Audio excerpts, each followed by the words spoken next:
Thank you everyone for joining us. Essentially what we'd like to do now is just to give a bit more background about how Zach and I have wrestled with trying to negotiate a kind of in-between position, the kind of dharma and critical issues that we shared. And from then we'll lead on to give you a sort of a recount of the Making Refuge workshop that we held for the Mind and Life Institute last July. We'll talk you through how we staged that, the kind of processes and learning that we observed, and how we are planning to build on that to work a sort of sequel, and why through the initial workshop through our observations and learning, we discovered certain sensitivities, and that's why we've been working with this idea of focusing, giving priority or giving emphasis to Asian heritage Buddhism, and how we are trying to sort of fine-tune it now. We grew up being sent to, in Singapore. I spent my first 22, 23 years of my life there. I grew up going to a missionary school. I went to Sunday school, but as a kid, you just go to Sunday school to play with your friends. But it's okay, it's always there. I was quite good. I was a Bible verse memorizing champion. Christianity was just there as a part of my upbringing, not overly strict or devout, but it made some sort of sense to me. And then, of course, I became a kind of atheist in my teenage years. And then I went to Australia in 2002 for undergraduate studies.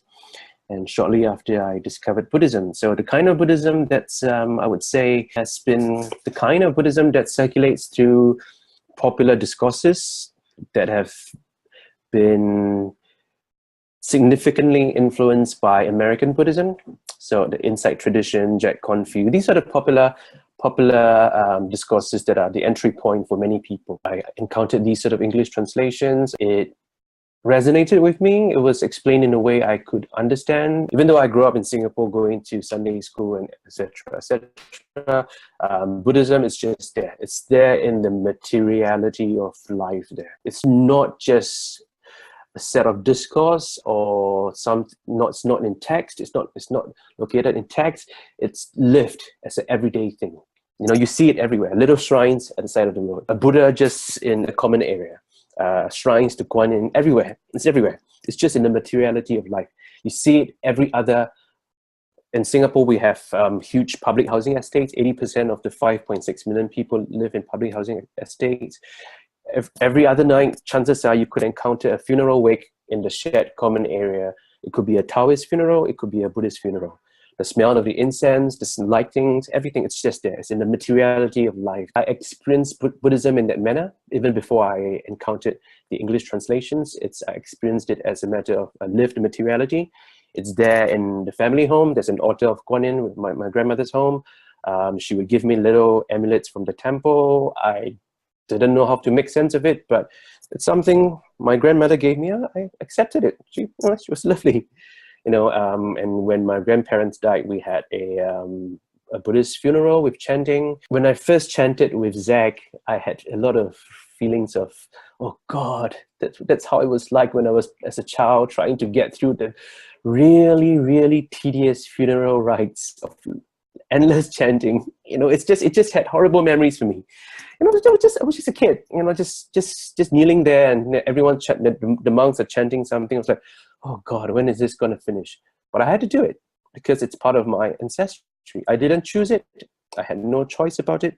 It came to me. It was received by me as a matter of obligation. A duty that's part of me being born at a certain time and place. So that's how I experienced Buddhism alongside, I never engaged with it per se. I knew nothing about it. I didn't even know the Four Noble Truths. I just know of the Buddha as something that's just there as a part of my lived materiality. It's also in the popular consciousness. People in East Asian culture, you cannot grow up without knowing the myth, the story of Journey to the West. You just simply cannot avoid it. It's part of the cultural imaginary. It's interwoven into my life in all sorts of levels, in terms of food, in terms of familiar relations, in terms of my childhood imagination. It's just a part of my lived materiality. But I never paid much attention to it. In fact, I was taught to regard it as something quaint, as outdated, something like the older generations, my grandparents did, so I never took an interest in it. And then I moved to Australia. I was over being a Christian. I was, I was sort of an atheist, a Marxist, but yeah, that's okay. And then I discovered this American influence, popular English translations of Buddhism. It made sense to me, explained things to me in a way I could understand. And, I went for Vipassana courses. I did a few of those, serving, sitting. And that was also the time I decided to research into Buddhism, encountered Buddhism as a sort of popular cultural phenomenon that circulates through this book. My intellectual training was in culture studies, which examines the dynamics of these sort of cultural phenomenon. So I thought, yeah, okay, I'll try to bring the two together. And part of the research had to involve an understanding of the historicity of the development of Buddhism. How did this popular formation that's so amenable to so-called convert Buddhists attracts people across a diverse spectrum, including those who are turning away from Christianity, those who are encountering Buddhism for the first time, those who might approach it in a secular manner, those who might approach it in terms of mindfulness, or even for people of Asian heritages who, like myself, who had perhaps been disconnected or not familiar with what their parents or grandparents were doing. So I was curious about why is it that this particular historical formation of Buddhism, broadly speaking, let's call it Western Buddhism, okay, that's broadly speaking, why is it so malleable and flexible and accommodating? So part of my research had to look into the historical formations, the reasons for why this form of Buddhism could emerge, and that's when I began to see that they really emerge out of there's a very distinctive colonial legacy. Buddhist modernism, this broad frame of development of Buddhist modernism, is a product of a very recent colonial history, one that involved obviously Western imperialism, but it also involved Asian Buddhist cultures reforming themselves as an anti-colonial move. So there's the Protestant Buddhism that occurred in Ceylon as a mimicry of the Protestants that were trying to missionize them, but also to say, oh, look, well, we can do this too, and we can do this better than you, right? Or in the case of Burma, which the birth of insight meditation, the laicization of meditation for the first time in Buddhism's long history. It was never made available at that scale to lay people. In over 2,500 years, the first time it ever happened was in Burma as a reaction against British colonial influence. I think it's right to consider that as a very pivotal moment for the easy accessibility of meditation today, and how meditation is always symbolically positioned as the central practice of Buddhism, and how it's easily adoptable in various mindfulness movements. There are other developments as well as it happened in the US with the popularity of Zen in the 20th century and so forth. I learned about these things, and learning about these things helped me to come to terms with a feeling that was always there, that I may not have been able to articulate until I conducted this research together with my Dharma explorations. That, oh, wait a minute, yes, this sort of Buddhism, which was my entry point, was helpful, but it's also quite a disconnect from the one that I've lived for 23 years of my life on a bodily level. Through these discovery, I realized that there's been all sorts of struggles, issues of tensions. There's been issues of cultural appropriation. It's a tendency that has been happening since the 19th century.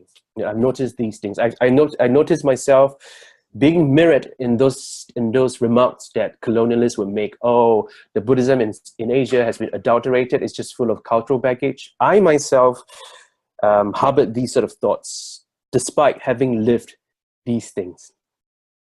So I had to come to terms. What do I mean? Is my my experience of 23 years, the kind of love and care I got from my grandparents, from these sort of Buddhist environment, the experience of mourning, kneeling down there, having to not understand things, but I know that this is mourning. My grandparents have died. This is something I have to do. Why should this be a cultural baggage? The intellectual and Dharmic formation that prompted me to pursue the kind of stuff that I've been doing. I can actually adjust myself quite easily. I can participate in those insight meditation spaces, and I can easily participate in more traditional heritage Buddhist spaces. When I participate in those more insight or secular oriented meditation spaces, but there are certain limitations in how I can live and communicate certain aspects of heritage Buddhism, which limit to how I can embody myself as a heritage Buddhist in those spaces. When I move into Asian heritage Buddhist spaces, I pass with a lot of Asian good boy heritage Buddhist privilege. You know, I just go there, I give alms. Everyone go, oh, what a good boy! You're here to give alms. Yeah, of course. I'm not there to rock the boat. I understand that grandparents, aunties, families, they're there for a purpose. I'm not there to rock the boat. And, you know, and I do get nourished out of being in that space where, yeah, this is something I've lived before. I want to participate in this. Okay, so I'm able to move easily in these spaces. But because my participation in heritage Buddhist spaces are in diasporic Asian communities in, say, Australia, and to a lesser degree, you know, whenever I come to visit the Bay, a sudden realization came to me. I have a certain affordances through my life experiences, through my educational background, to be able to move easily in these spaces, to take on and off a Buddhist label and switch the labels as is appropriate to me. This affordance is not an affordance that certain people I see in the heritage Buddhist communities that they have. You know, they cannot take it off easily. Because as Asian diasporic communities, that label is at once a source of legitimacy and oppression. They have to, you know, they're required to name, oh yes, I am Cambodian and I am Buddhist, in order to receive certain social recognition. But that social recognition can also work against them, to pigeonhole them, or in the extreme, it didn't really happen in Australia, or in the extreme in the US. It could lead to persecution, as in the case of the Chinese Exclusion Act, the internment of Japanese American, and the fact that they have to change themselves to call themselves the Buddhist churches. So I have certain affordances that diasporic Asians, I'm a diasporic Asian too, but the difference is I grew up in Singapore, where heritage Buddhism is status quo, it's safe, it's respectable. But I did not embrace Buddhism in that context. I embraced heritage Buddhism with the diasporic community. I can take it or leave it, whether I call myself a Buddhist, a heritage Buddhist, or a secular Buddhist. I can take it or leave it. It doesn't hurt me deeply because I didn't grow up in a society where my heritage was denied to me. I lived it without being facing harm. It was status quo. I did not grow up with it facing harm. But I experienced heritage Buddhism and secularized Buddhism in a white dominant Australian context. So I could move freely in both spaces. So I came to the realizations and look, I can easily take it on and off. Whereas Asian diasporic people in white dominant societies, they cannot take it easily on and off.